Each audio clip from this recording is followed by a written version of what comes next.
नमस्कार मित्रांनो, शिव इन्व्हेस्टमेंटमध्ये तुमचं स्वागत आहे.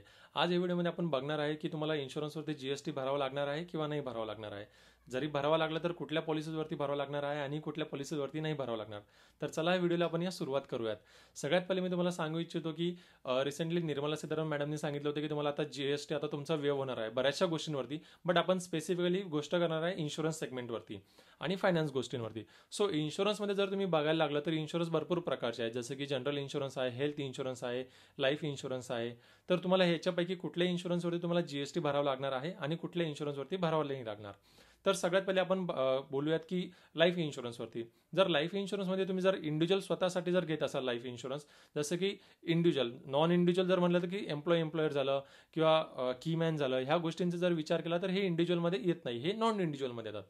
आता इंडिव्हिज्युअलमध्ये जर बघायला लागलं आपण तर स्वतःचा टर्म प्लॅन असेल किंवा आपण इन्व्हेस्टमेंट म्हणून आपण इंडोमेन प्लॅन घेतो किंवा मार्केट लिंक जर प्लॅन असेल, जसं की युलिप्स म्हणतो आपण, युनिट लिंक सेव्हिंग स्कीम म्हणतो आपण, जर तुम्ही परचेस करत असाल स्वतःसाठी तर त्याच्यावरती तुम्हाला जीएसटी भरावा नाही लागणार. हे झालं लाईफ इन्शुरन्समध्ये. सेकंडरी पार्ट हेल्थ इन्शुरन्समध्ये. हेल्थ इन्शुरन्स जर तुम्ही स्वतःसाठी परचेस करत असाल तर त्याच्यामध्ये तुम्हाला जीएसटी भरायची काही गरज नाही आहे. आता जर तुम्ही दुसऱ्यांसाठी म्हणजे स्वतःच्या आई वडिलांसाठी जर तुम्ही हेल्थ इन्शुरन्स परचेस करत असाल तर त्याच्यामध्ये तुम्हाला जीएसटी भरावंच लागणार आहे. बट इंडिव्हिज्युअल फॅमिलीसाठी जर घेत असाल तर त्यामध्ये तुम्हाला भरण्याची काही आवश्यकता नाही आहे.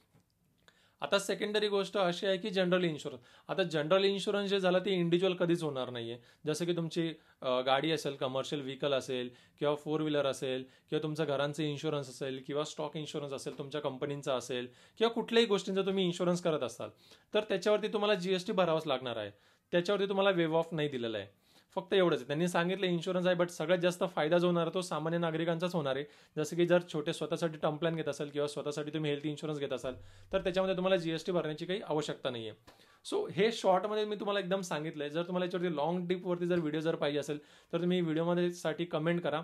आणि अजून काही जर व्हिडिओज पाहिजे असतील तुम्हाला जीएसटी रिलेटेड किंवा इन्शुरन्स रिलेटेड तर तुम्ही व्हिडिओवरती कमेंट करा आणि लाईक करा आणि शेअर करा.